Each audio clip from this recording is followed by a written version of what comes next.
For many years, Bolter's Lock had quite a reputation in the divorce courts. This was largely because of what went on at Skindle's Hotel beside the bridge. The railways had turned the river into a playground for Londoners, and cheap tickets meant that almost anybody could make the trip out. The Sunday following the Royal Race Day at Ascot in 1892 saw almost 1,000 pleasure boats pass through the lock. The trains were great for business, but the locals feared that their cosy world was being sullied by low-caste interlopers, and, as recorded in the London Society magazine of the period, invaded by roughnecks and working-class savages. So, not much change there then. We're going to practice a wave at the fishermen. 1, 2, 3. We're taking the piss now. That's suspicious. That's actually...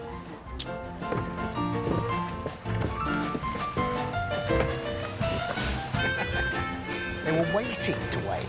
They weren't just waving. They were waiting for the cue to wave. So you go, whoop, I'll just scratch my nose. It's all right, don't wave. Well, next people we see start to wave, then they wave, just go... OK. Yeah, let's just piss off every single person They did. on the Thames. There's a big list in Jerome K. Jerome, just for those of you who are still paying attention to the book. There's a big list of things that you can do to annoy steam launch owners. So amongst them will be the fake wave.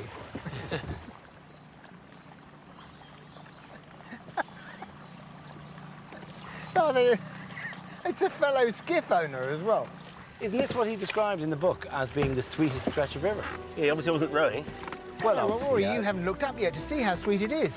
Pause on your oars. Pause on your oar. Smell Take a look around and see how very, very beautiful it is. It is beautiful. For the first time we've seen this, hardly there's no houses, there's no other boats. There's no other You know people. why that is? Why is that? It was owned by one of the richest men in England. This whole area? Yeah, there's Clifton up there, and they sort of kept it like this. The Astors, who were very, very wealthy. They said, we'll have this bit, thanks. Plant some trees, make it look nice. And now, luckily, you see, the National Trust have bought it.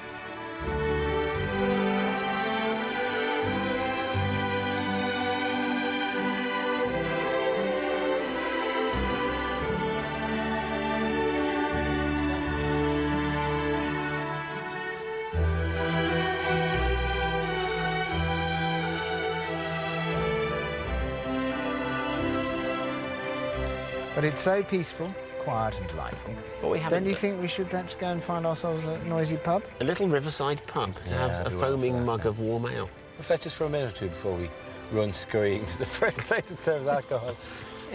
Right, is that long enough? Probably a Yes, bit. enough, that's enough. She'd already found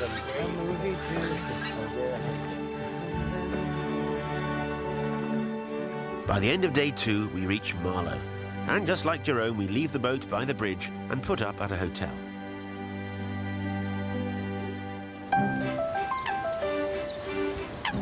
Marlow is where the original 3 men in a boat took the opportunity to buy essential supplies. Excuse me. Do you know if there's a fish shop that sells, fresh, wet fish in Marlow? Just here. Is it? Yes. Is it far? Are you going to take me? This way. Fantastic. You're very kind. What are you doing? No. Oh, wow, that's it. That's very kind. You work here, isn't it? No. Oh, well, thank you so much. To get my sister some flowers. Ah, that's sweet of you. Flower Nice to and meet fish you. both together. Thank you very much indeed. Bye. Do you sell eel?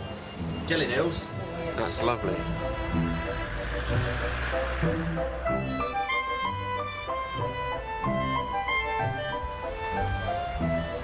Good morning, how are you?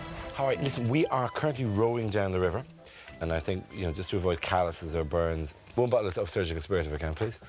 185. Lovely stuff, thank you very much. The surgical spirit thing is a bit of an old trick I learned when I was in school, because I used to play a game called hurling in Ireland, which involves holding a piece of wood in your hand, and the Christian brothers who taught us used to pour surgical spirits onto our hands, which is like a bad thing to do to a 13-year-old child, but, it does keep the calluses off. The other thing you could actually pour onto yourself is urine, but it's much more difficult to buy that in Marlow. We spent the night in a luxury hotel, a lovely one. We only stayed there because of the dog, actually. If it's a crummy hotel, the dog isn't allowed to stay in crummy hotels. Only luxury hotels take dogs. Look, we're going to go on the boat. Look, come on, in the boat. Good girl. Should we go in the boat? There, look at that. Morning. Morning. Loli, let's get in the boat. Good, that's clever.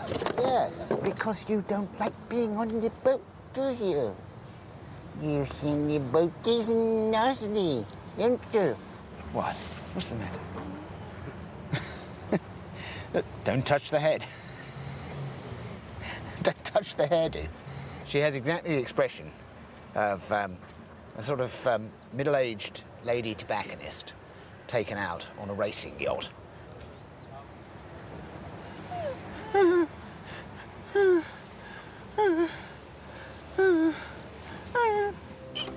Today, we're heading for Sonning, where we'll be camping on an island. En route, we have the delights of Bisham Church, the famous rowing town of Henley, and, if the wind is blowing in the right direction, an opportunity to sail the skiff. Fenders in. So it's my job to shout that out. Yeah, it is, yeah. Fenders in, fenders on board. Steer small, that's me. Come on, Griff. Come on, Griff. You're quite a big church monument man, aren't you? Because there's a very big and delightful church monument coming up. As we get closer, the temptation has overcome me, as you know, because I'm somebody who really loves old buildings and things like that. You love old buildings more You than we love the old buildings, I don't love you? old buildings more than I love myself. And That's quite a hook you've got for yourself career-wise as well. It's very handy, isn't it? It is. They're not going away, are they? No, they're not. There'll always be an old building. You've got your career sorted, don't you? Yeah, but do you see, Rory, what's going to be your retirement sort of subject? Trees. Trees, I No, think. there's a man who does trees, isn't there? You know, Thomas Pakenham's Meetings of Remarkable Trees. Bill Oddie's taken the birds. Bill Oddie's Yeah. taken the birds. I've taken the old buildings. Mel Smith has taken the painkillers. I think I'll have to do pubs. Pubs. Oldie English puppies. Yes. Oh shit, I'm supposed to steering. Delicious. Have we passed the church? Wait a minute, we're supposed to go in.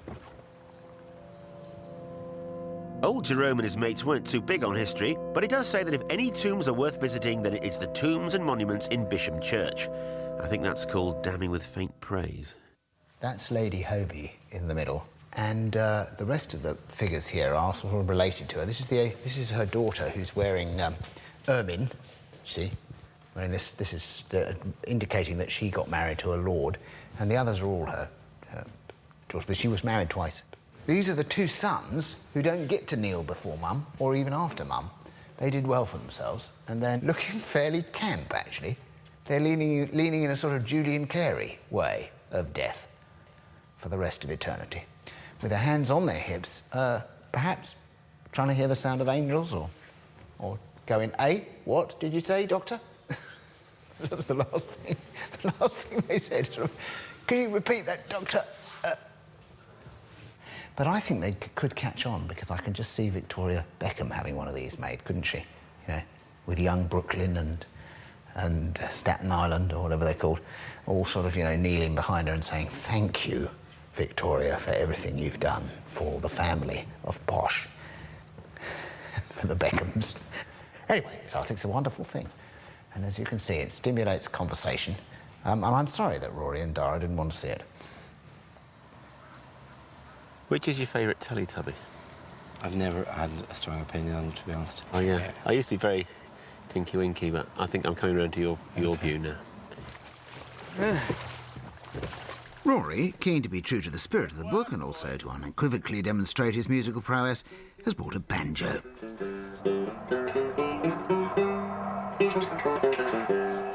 In the 1880s, they were regarded as rather common.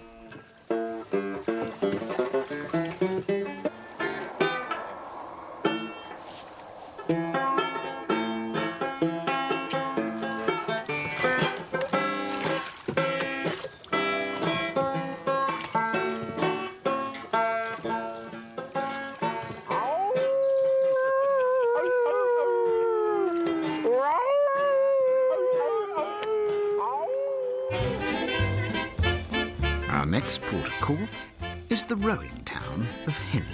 It's here that the annual Royal Regatta takes place, and even in Jerome K. Jerome's day, it was a good excuse to dress up, drink champagne, and tool about. And forward and